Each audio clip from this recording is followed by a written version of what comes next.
La loi de transformation de la fonction publique a programmé la suppression des comités hygiène, sécurité, conditions de travail pour fin 2022. Les CHSCT, ce sont des instances qui permettent d'aborder spécifiquement toutes les questions liées à la sécurité, à la santé et aux conditions de travail. Ces questions seront encore abordées, mais dans le cadre d'une nouvelle formation spécialisée, plus restreinte, au sein d'une instance généraliste.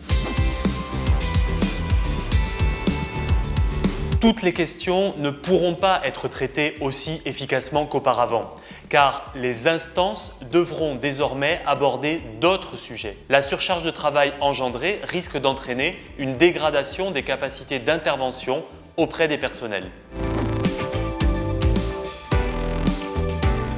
Il y aura aussi moins de réunions dédiées à la santé et aux conditions de travail, moins de disponibilité et de formation des représentants des personnels et donc moins de spécialisation sur les questions de santé au travail.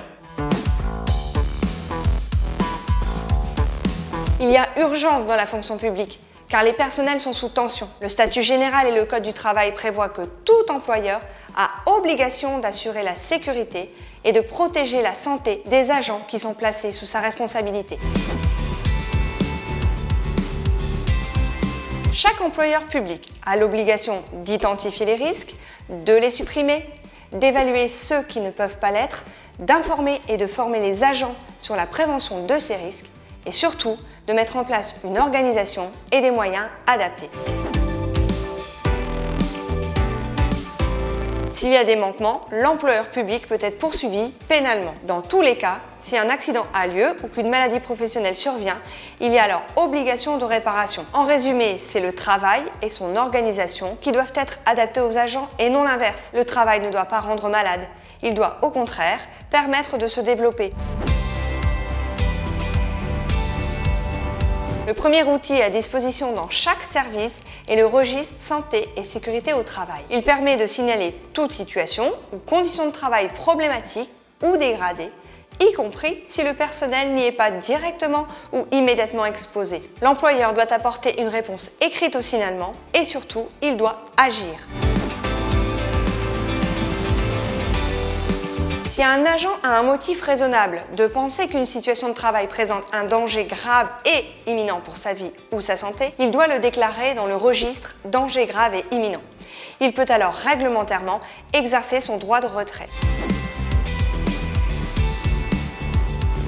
Lorsqu'un agent est menacé, mis en cause ou attaqué en raison de sa fonction, l'employeur doit le protéger et notamment lui accorder la protection fonctionnelle. Un dépôt de plainte peut s'ajouter à cette demande. Une situation problématique, même si elle est perçue individuellement, n'est en général que la manifestation d'une défaillance de l'organisation du travail.